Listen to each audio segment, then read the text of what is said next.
Good morning, students. A day before yesterday, we started with the chapter of assessment of association of persons, right? And we have covered the meaning of association of persons, the headwise calculations of AOP, and the tax rates which are applicable to AOP. And under tax rates, we have done the case when individual tax rates are applicable to AOP, and we done with the illustration too in last lecture. And under when the individual rates are applicable to association of persons, the share of members from AOP is added to members' individual income, right? And when this share is added to individual income, the members are entitled to rebate under section 86. So we are going to cover how when this rebate is available and how the amount of rebate is calculated under section 86 in today's lecture, right? So rebate of tax under section 86 is applicable when AOP has paid tax at individual rates, right? When AOP has paid tax at individual rates only, then rebate will be applicable. And when share of AOP is added to the members' individual income, right? If both these conditions are fulfilled, then the person can claim rebate under section 86. For example, if AOP's total income, like in second illustration, it was 44,725 something. So AOP is not supposed to pay tax on this income because it is lower than the exempted limit. So in that case, share of AOP will not be added, will be added to members' income, but members are not entitled to any rebate under section 86 because AOP has not paid any tax, right? So how this amount is being calculated, we are doing this with the third question. There are three members, Mr. K, Mrs. L, Mr. M, and the age of Mr. M is given to you 81 years, and the age of other two members, we will assume that they are the persons of having age up to 60 years. And AOP's total income is being calculated and given to you 3,38,000. Profit sharing ratio is also given, that is equal, right? And we are given certain incomes of Mr. K, Mrs. L, and Mr. M in the question, and we are required to calculate the tax liability of AOP and the tax liability of individual members, right? So, firstly, we will check whether AOP has to pay tax at individual rates or not. For that, we will calculate the income of three members of AOP and we will check whether that income is below or above the exempted limit, right? So Mr. K is having certain incomes. First income is in the name of rent from house property. So rent is given. We have to calculate income from house property by deducting 30% deduction under section 24A. So after that deduction, 42,000 is the income from house property. Short-term capital gain figure is given to you. Income from other sources, this person is having two types of interest on bank deposits and interest on fixed saving deposits, I suppose. So total income from IOS is 86,000. Total of these three heads will be GTI 1,84,000. Since no saving has been made by this person, so no deduction under section 80C to 80U. So total income of this person is 1,84,000, which is below the exempted limit. Now, second member is Mrs. L. Mrs. L's total income, HP, house property. This word computed is written, so we will not supposed to do anything out of this income. So this is the 80,000 rupees. Income from other sources may she's having three types of incomes, 54, 12, and 96,000. 1,62,000 total हो गया. तो 2,42,000 इसकी GTI होगी. Again deductions are nil. So total income, taxable income is 2,42,000, and Mrs. L's income is also less than the exempted limit, which is 2,50,000. Third member is Mr. M. His age is 81 years, so his exempted limit would be 5 lakh rupees.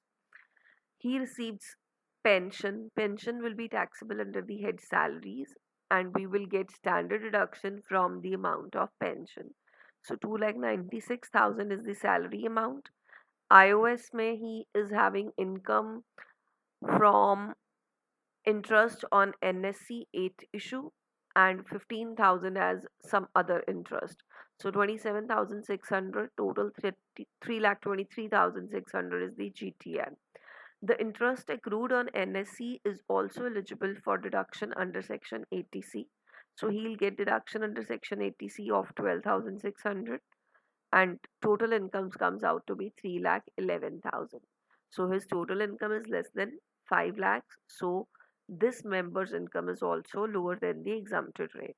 Now all the members are having income which is below the exempted rate and all the members are individuals. So AOP will pay tax at the rates which are applicable to an individual, right? So AOP's total income is 3,38,000. First 250 would be nil. Next up to 2,50,000. So balance amount between 330 and 250 will be taxable at the rate of 4%, sorry 5%. 4,400 will be the amount. We will add 4% cess and it comes out to be 4,576. And we will round it off into the multiples of 10. So tax liability would be 4,580, right? So we have calculated the tax liability of AOP.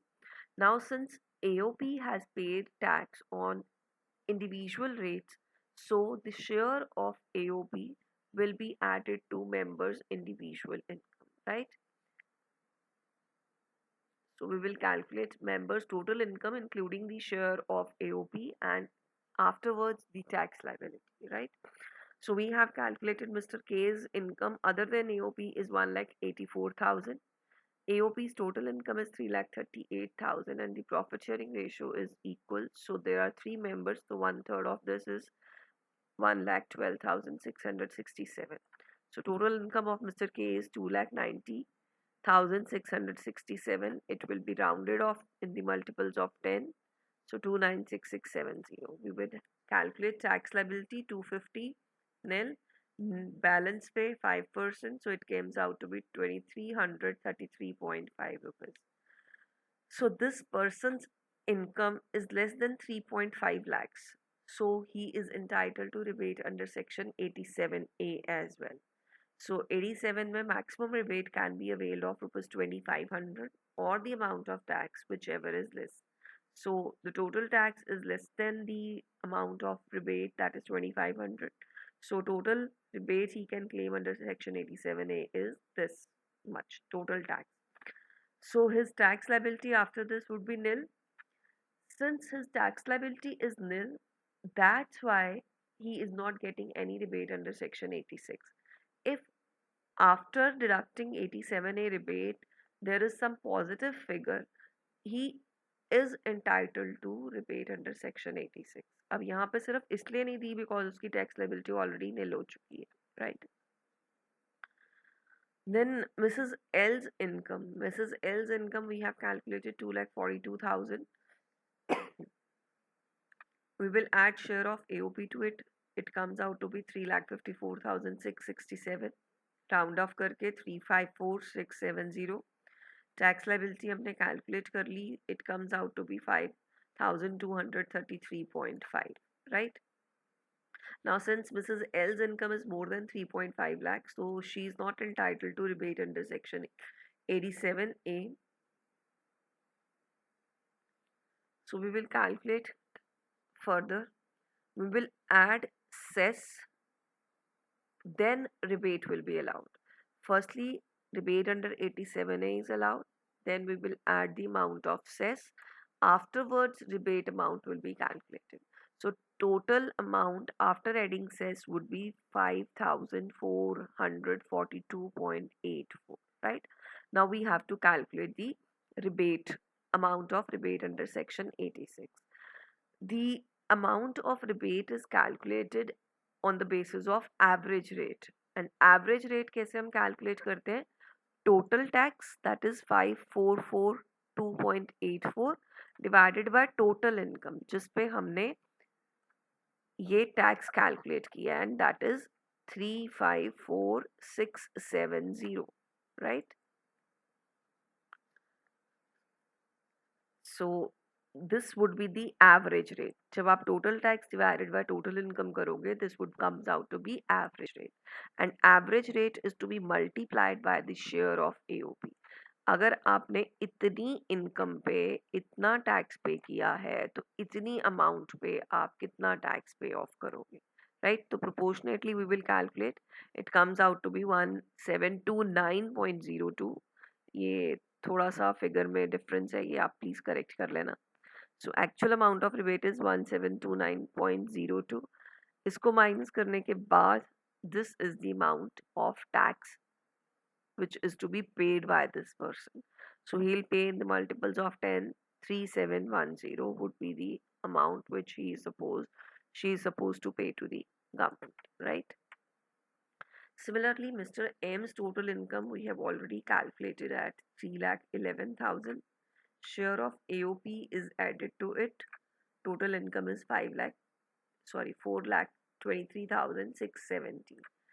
Since this person is of age 81 years, his exempted income is 5 lakhs. So up to 5 lakhs, his tax liability is nil.